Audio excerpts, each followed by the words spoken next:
박은혜라고 합니다. 만나서 반갑습니다. 오늘은 너에게 난 나에게 넌이라는 주제로 소통학교 강의를 해보려고 하는데요.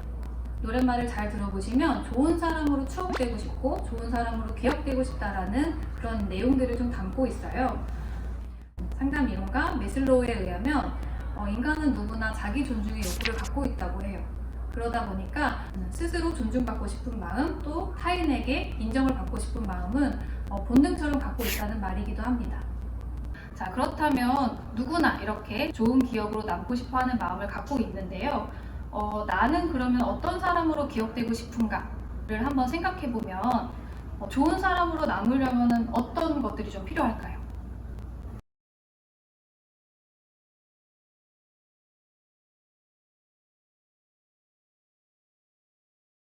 배려를 하고 좋은 추억을 위해 좀 노력을 해야 된다는 말씀이시죠? 혹시 또 다른 분은 좋은 관계 그리고 좋은 추억으로 남기 위해 좀 필요한 것들이 어떤 게 있다고 생각하시나요?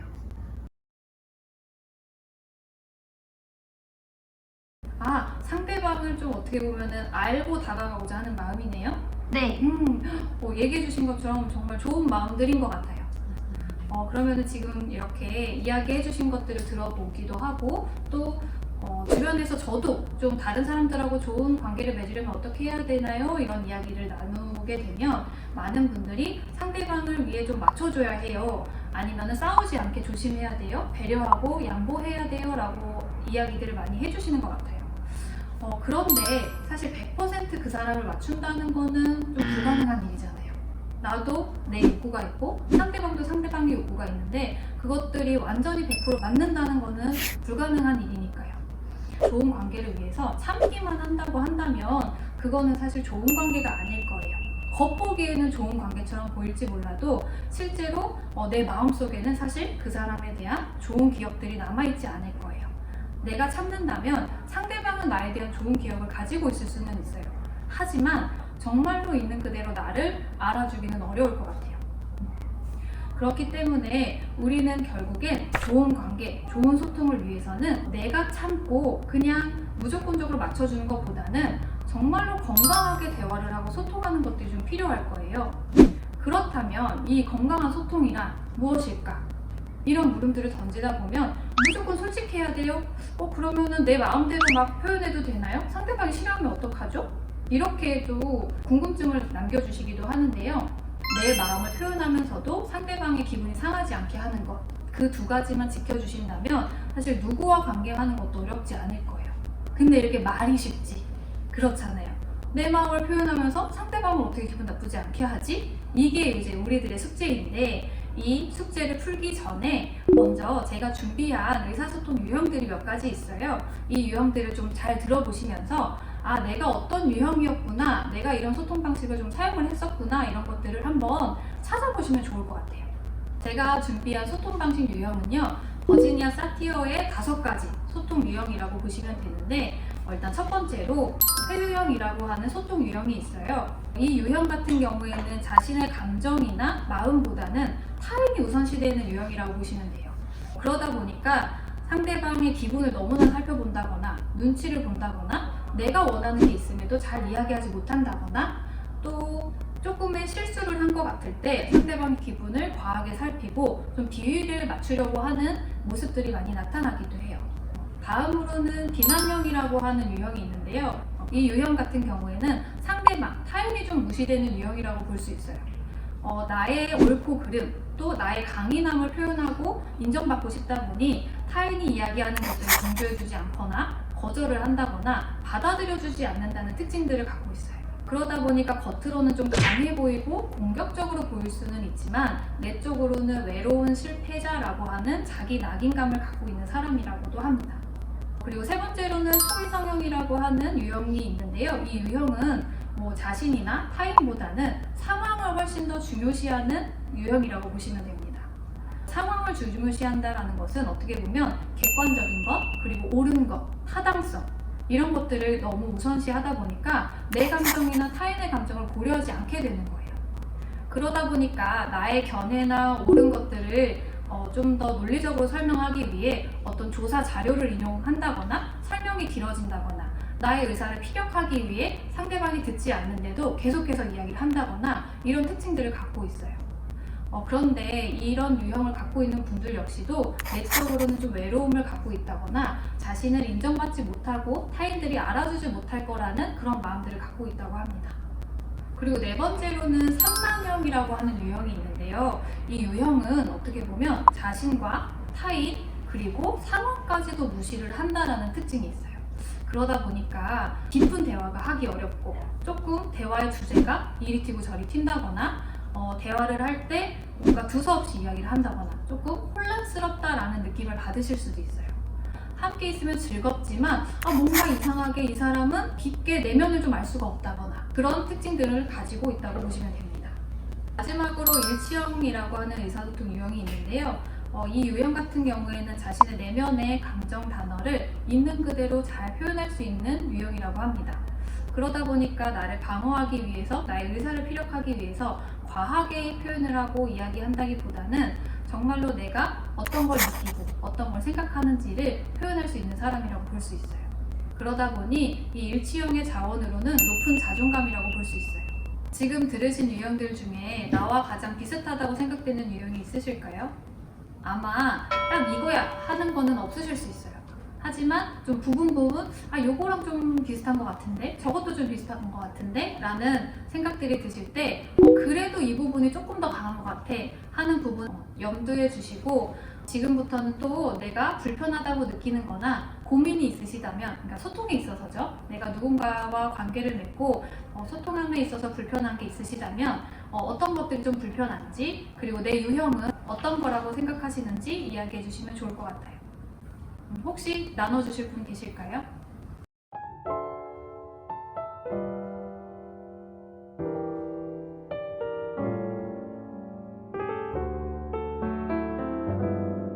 어떻게 하면 좋을까요? 라는 또 물음을 던져주셨는데 이 물음 자체도 초이성형의 특징 중에 하나라고 볼 수 있는데요. 초이성형의 자원 중에 하나가 문제 해결하기 위해서 굉장히 열심히 노력한다는 거예요. 그러니까 객관성이나 옳은 것들을 추구한 나머지 나의 감정이나 다른 사람들의 감정을 배제한다는 단점이 있지만 또 반대로 객관성을 중요시한다는 건 그만큼 상황을 객관적으로 바라보고 옳은 거를 쫓으려는 사람이라는 뜻이기도 하거든요. 사실 이런 거는 굉장히 중요한 자원이라고 보시면 돼요. 근데 다만 우리는 또 관계 안에서 감정을 느끼는 사람들이잖아요. 그러니까 이제부터라도 한번 고려해보는 거예요. 자, 무엇을 고려하느냐? 내가 지금까지는 옳고 그름에 너무 치중했구나. 그러면 상대방의 마음은 좀 어떨까? 이거를 한번 생각해보는 거죠. 내가 어떤 말을 하기 전에 이 말을 했을 때 상대방의 기분이 좀 어떨까? 기분이 나쁠까? 그럼 어떻게 말하면 좋을까? 이런 고민하는 시도 자체가 나한테는 굉장히 큰 변화가 될 거예요. 그럼 다음으로 또 나의 이야기를 좀 나누고 싶다 하시는 분 계실까요?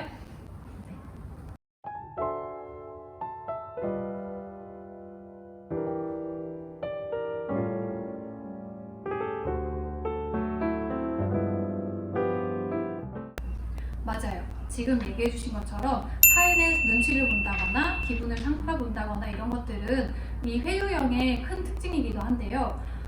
회유형 같은 경우에는 상대방이 기분이 좀 상하지는 않았을까 또는 불편한 게 있지는 않을까 이런 것들을 좀 살펴보게 되는데 이것들이 좀 과해졌을 때 갈등을 아예 피하게 된다. 그것 때문에 나의 이야기를 못하게 된다. 그런 부분들은 점검해야 되는 부분이 맞아요. 일단은 첫 번째로 과거에 어떤 안 좋았던 경험이 있으신 분들은 그때의 일을 다시 재정립하거나 또는 회복하는 시간이 필요하기도 해요. 그 외에 내가 갈등하는 것들을 좀 어려워한다. 그러니까 대처하는 방법을 모르겠다 하시는 분들은 사실 경험이 없어서 그런 거일 수 있어요. 무슨 이야기냐면요. 내가 갈등이 어려워. 그래서 아예 모든 갈등을 피해버렸다면 그거에 대한 면역이 아예 생기지 않은 거예요. 사실은 내가 다퉈보기도 하고 갈등을 풀어보기도 하고 하면서 이렇게 관계를 만들어가는 거구나 또는 이렇게 싸움이 있더라도 대화를 통해서 잘 풀어나가다 보면 또 더 좋은 관계로 갈 수 있겠구나 라는 거를 내가 경험하고 배우고 습득하는 시간이 필요한데 또 앞서서 이유 중에 하나가 인정받고 싶어서 자기 표현을 못하는 것도 있다고 이야기 드렸잖아요. 그러다 보니까 싸움도 못하게 되는 거예요. 혹시나 나 이상하게 생각하면 어떡하지? 내가 이렇게 화를 내는 모습이나 또는 반대되는 의견을 냈을 때 들어주지 않으면 어떡하지? 이것조차도 피하게 되면 갈등을 대처할 수 있는 방법을 배울 기회도 없어지는 거예요. 그래서 지금 얘기해 주신 이런 회유형 같은 경우에는 일단 시도해보는 게 필요해요.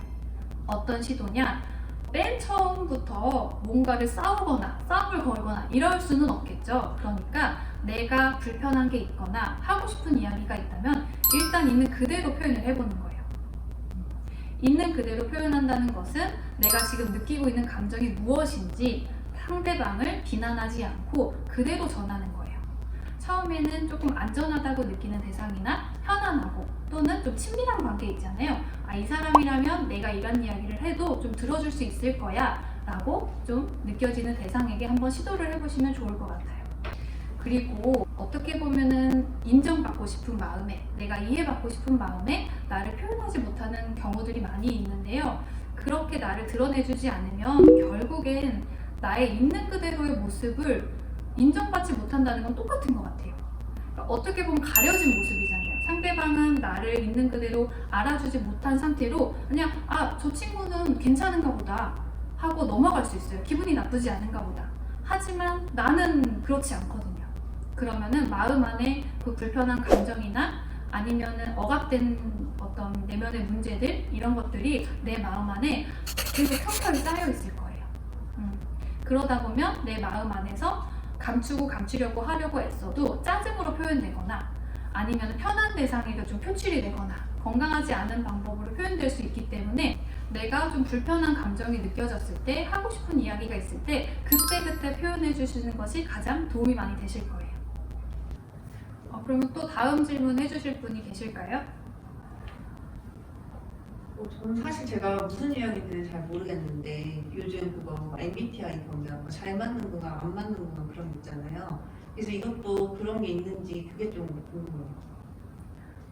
맞아요. 우리나라에서는 사실 궁합이라는 게 굉장히 좀 익숙한 개념인 것 같아요. 그래서 MBTI나 혈액형 이런 것들에 대해서 우리가 어떤 게 잘 맞지? 어떤 게 안 맞지? 이런 것들이 굉장히 익숙하단 말이에요. 그런데 사람의 심리나 아니면 의사소통, 또 사람의 관계는 맞고 안 맞고는 사실 없어요. 그러니까 뭐 어떤 것이 옳다, 그르다, 틀리다 이런 개념으로 나뉘기보다는 얼마나 서로에 대해서 조금 더 맞춰갈 만한 노력이 있고 서로의 의사가 있는가 이런 것들이 사실은 더 중요하다고 보시면 됩니다. 다들 알아채셨겠지만 우리가 추구하는 의사소통 유형은 결국엔 일치형이에요. 이 일치형의 소통 방식은 내가 의사소통하는 내용과 그리고 내 마음, 내면이 일치한다는 거거든요. 자, 그러려면은 우리가 어떤 노력이 좀 필요할까요?